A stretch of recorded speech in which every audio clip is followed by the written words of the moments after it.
Good afternoon, everybody. Welcome to COP. Welcome to Glasgow. And to Scotland, whose most globally famous fictional son is almost certainly a man called James Bond, who generally comes to the climax of his highly lucrative films strapped to a doomsday device, desperately trying to work out which coloured wire to pull to turn it off, while a red digital clock ticks down remorselessly to a detonation that will end human life as we know it. And we are in roughly the same position, my fellow global leaders, as James Bond today.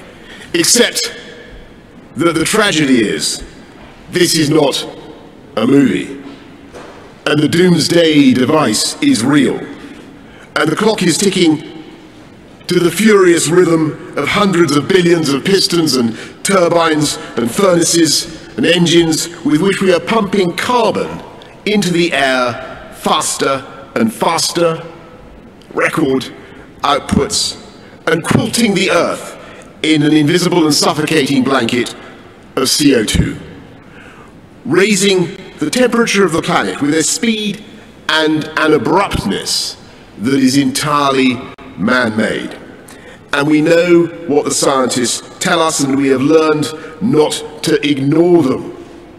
2 degrees more and we jeopardize the food supply for hundreds of millions of people as crops wither, locusts swarm.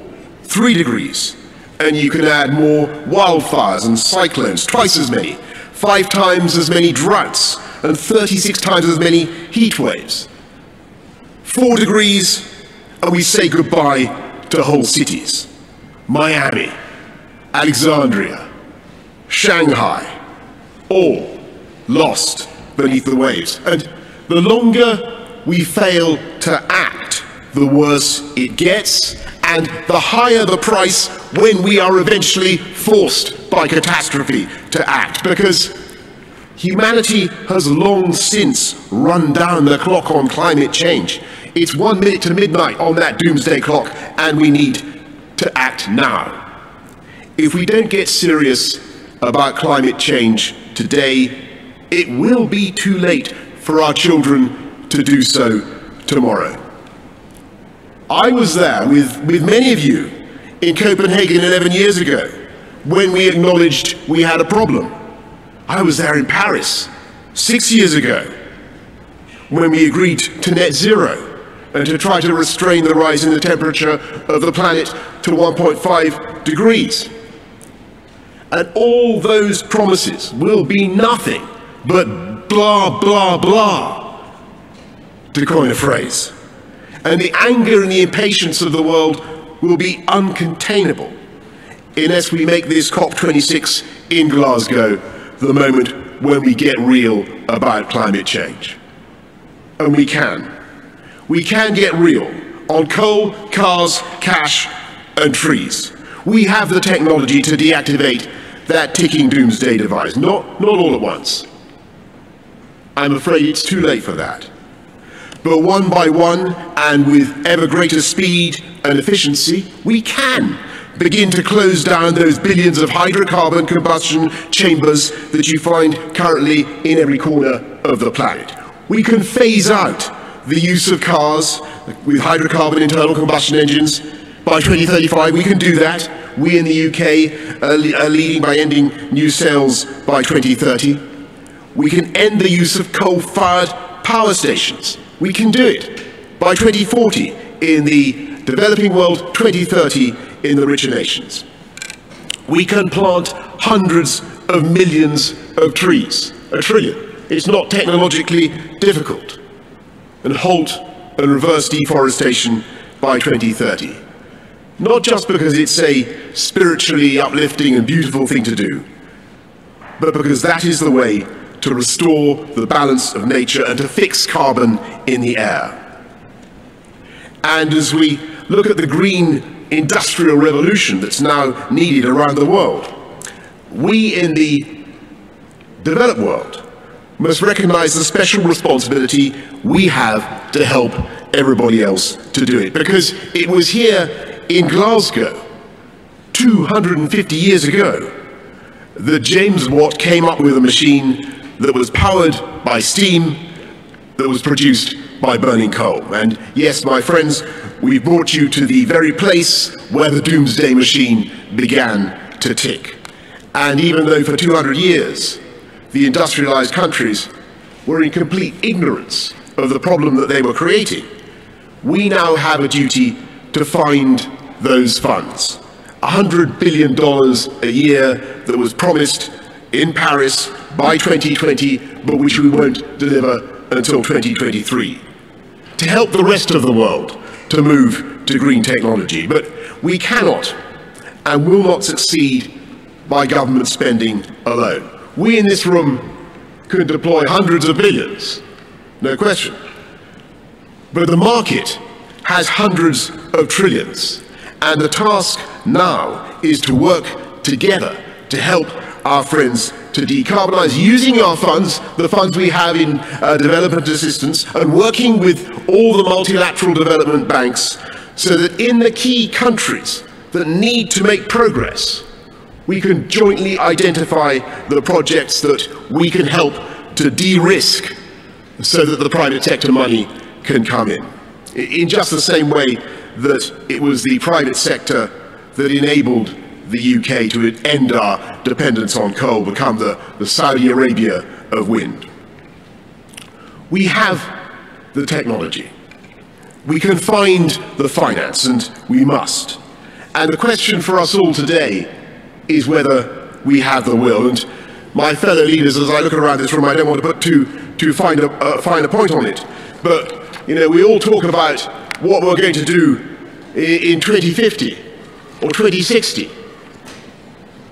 I don't think it will escape the notice of the crowds of young people outside, the billions who are watching around the world, half of the population of the world under 30, that the average age of this conclave of world leaders, I'm afraid to say, is over 60. Now, I fully intend to be alive in 2060. I will be a mere 94 years old, even if I'm not still in Downing Street. But, no. But the children who will judge us are children not yet born, and their children. And we are now coming center stage before a vast and uncountable audience of posterity, and we mustn't fluff our lines or miss our cue, because if we fail, they will not forgive us. They will know that Glasgow was the historic turning point when history failed to turn. They will judge us with bitterness and with a resentment that eclipses any of the climate activists of today. And they will be right. COP26 will not and cannot be the end of the story on climate change. Even if this conference ends with binding global commitments for game-changing, real-world action, 2 weeks from now, smokestacks will still belch in industrial heartlands. Cows will still belch in their pastures, even if some brilliant Kiwi scientists are teaching them how to be more polite. Cars, powered by petrol and diesel, will still choke congested roads in the world's great cities. No one conference could ever change that. If summits alone solved climate change, then we wouldn't have needed 25 previous COP summits to get where we are today. But while COP26 will not be the end of climate change, it can and it must mark the beginning of the end. In the years since Paris, the world has slowly and with great effort and pain built a lifeboat for humanity. And now is the time to give that lifeboat a mighty shove into the water, like some great liner rolling down the slipways of the Clyde. Take a sextant sighting on 1.5 degrees and set off on a journey to a cleaner, greener future. So let us therefore in the next days, devote ourselves to this extraordinary task, so that we not only continue with a programme that is of green industrial revolution that is already creating millions of high-wage, high-skilled jobs in power and technology, taking our economies forward. Let us also do enough to save our planet and our way of life. And as we work, let us think about those billions of beady eyes that are watching us around the world, increasingly edgy and disenchanted. And let us think of the billions more of the unborn, whose anger will be all the greater if we fail.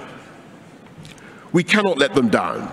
We have the ideas, we have the technology, we have the bankers, we have the corporations and the NGOs, we have the interpreters, we have the meeting rooms. If all else fails, we have the unbeatable hospitality and refreshment of Glasgow.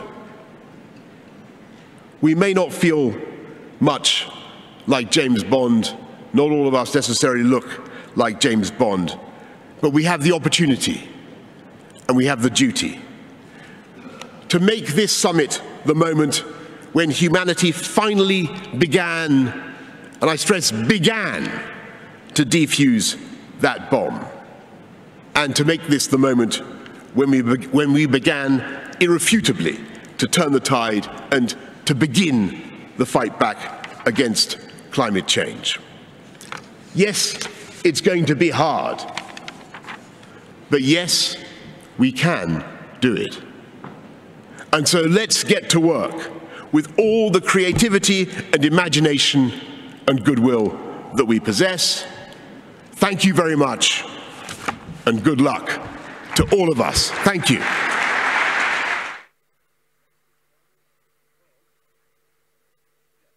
Bringing voices from Earth into COP26, please welcome climate campaigner Brianna Fruin.